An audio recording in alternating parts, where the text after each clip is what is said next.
चौधरी जी जब मुलाकात हुई और तब उन्होंने तंज कसते हुए ये कहा गड्डी जाती है पुंछ रजौरी। क्योंकि मेरा भाई जो मेरे मुकाबले में इलेक्शन लड़ना आया था उसने क्या कहा था, गड्डी जावे पुंछ रजौरी, मैं तक्का चोरी चोरी ना रो बावला। मुझे उस बावले की टेंशन हो गया, वो बावले के आंसू कौन पहुंचे।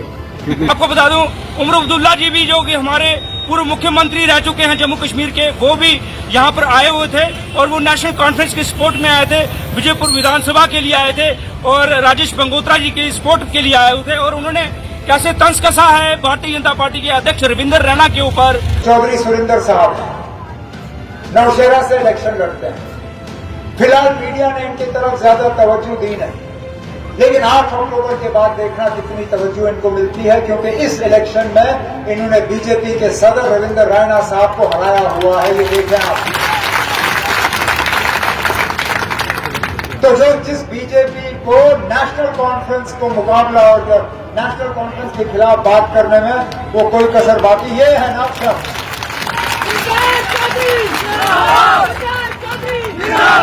इनका चेहरा याद रखिएगा और ये दिन याद रखिएगा 8 अक्टूबर को जब नतीजे निकलेंगे। नमस्कार दोस्तों, आप देख रहे हैं जम्मू ट्रिब्यून और मैं आज असलातिया। दोस्तों, लगातार राजनेताओं की एंट्री जम्मू कश्मीर हो रही है और खासकर हमारे जिला सांबा में।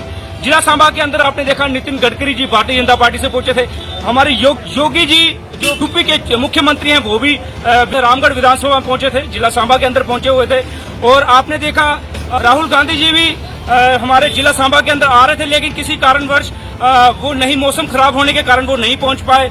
लेकिन कांग्रेस पार्टी से बाहर से जो उम्मीदवार थे वो पहुंचे हुए थे। और आपने देखा स्मृति ईरानी भी यहाँ पे पहुंची थी, अमित शाह जम्मू कश्मीर में आए हैं, नरेंद्र मोदी जी जम्मू कश्मीर में आए हैं और उसी प्रकार फारूक अब्दुल्ला जी को भी आपने देखा। और आपको बता दूं उमर अब्दुल्ला जी भी जो कि हमारे पूर्व मुख्यमंत्री रह चुके हैं जम्मू कश्मीर के, वो भी यहाँ पर आए हुए थे और वो नेशनल कॉन्फ्रेंस के सपोर्ट में आए थे, विजयपुर विधानसभा के लिए आए थे और राजेश बंगोत्रा जी के सपोर्ट के लिए आए हुए थे। और उन्होंने कैसे तंज कसा है भारतीय जनता पार्टी के अध्यक्ष रविंदर रैना के ऊपर। आइए सुनते हैं क्या कहा उमर अब्दुल्ला जी ने, जो कि पूर्व मुख्यमंत्री रह चुके हैं जम्मू कश्मीर के। हम 90 सीटों पर अपने उम्मीदवार खड़े करते, कांग्रेस ने भी अपने 90 सीटों के उम्मीदवार तैयार किए थे, लेकिन हम सोच समझ के एक साथ आए, क्योंकि हम जम्मू कश्मीर के लोगों को दिखाना चाहते थे कि बीजेपी को छोड़ के भी यहाँ हुकूमत बन सकती है और वो हुकूमत नेशनल कॉन्फ्रेंस और कांग्रेस की होगी 8 अक्टूबर के बाद।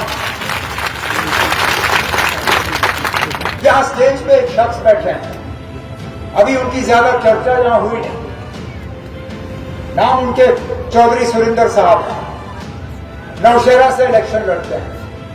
फिलहाल मीडिया ने इनकी तरफ ज्यादा तवज्जो दी नहीं, लेकिन 8 अक्टूबर के बाद देखना कितनी तवज्जो इनको मिलती है, क्योंकि इस इलेक्शन में इन्होंने बीजेपी के सदर रविंदर रैना साहब को हराया हुआ है। ये देखें आप।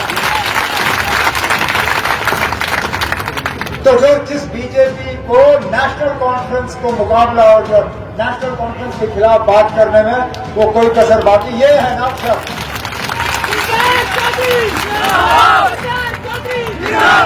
इनका चेहरा याद रखिएगा और ये दिन याद रखिएगा 8 अक्टूबर को जब नतीजे निकलेंगे। ये चेहरा याद रखिएगा, 8 अक्टूबर को पता चलेगा बीजेपी कैसे जुड़ा थी।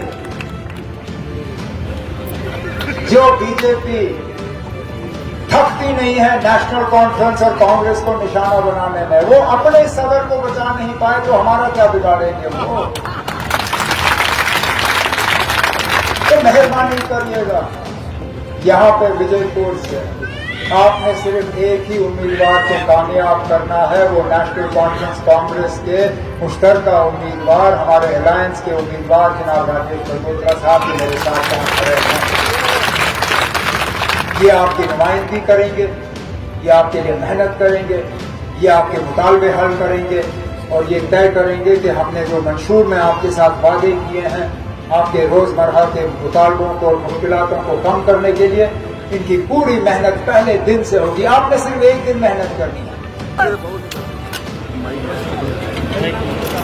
दूसरी तरफ सुरिंदर चौधरी जी जब मुलाकात हुई और तब उन्होंने तंज कसते हुए ये कहा गड्डी जाती है पुंछ रजौरी। लेकिन मैं एक बात आपको कहूंगा कि निशारा के मुद्दे पूरे जम्मू कश्मीर के अलग से मुद्दे हैं। क्योंकि मेरा भाई जो मेरे मुकाबले में इलेक्शन लड़ने आया था उसने क्या कहा था, गड्डी जावे पुंचर चोरी, मैं तक्का चोरी चोरी ना रो बावला। मुझे उस बावले की टेंशन हो गया, वो बावले के हाथ से कौन पहुंचे, क्योंकि जनता ने क्या फैसला किया है ये देखने को तो हमें 8 तारीख को मिलेगा। लेकिन आपको बता दूं 1 तारीख को जिला सांबा के अंदर भी इन तीनों विधानसभाओं में चुनाव डाले जाएंगे, जिसमें विजयपुर, रामगढ़ और अपना सांबा क्षेत्र है। इन तीनों विधानसभाओं में अच्छी जो टक्कर देखने को मिल रही है। हर पार्टी जोरदार प्रदर्शन कर रही है और रैलियां कर रही है। और आप देख रहे हैं यहाँ पर रोड शो भी हो रहे हैं, गांव-गांव जाकर जो है लोगों से वोट मांगे जा रहे हैं। हर पार्टी यही प्रयास कर रही है कि उसका उम्मीदवार विजय घोषित हो, लेकिन ये तय जनता करेगी। जनता ही तय करेगी किसके नाम पर ठप्पा लगेगा, किसके नाम पर मोहर लगेगी, और इसके नतीजे आपके सामने 8 तारीख को होंगे। फिलहाल मुझे अजय सलाथिया को दे इजाजत। कैमरामैन विकी के साथ जय हिंद, जय भारत, जय डुगर।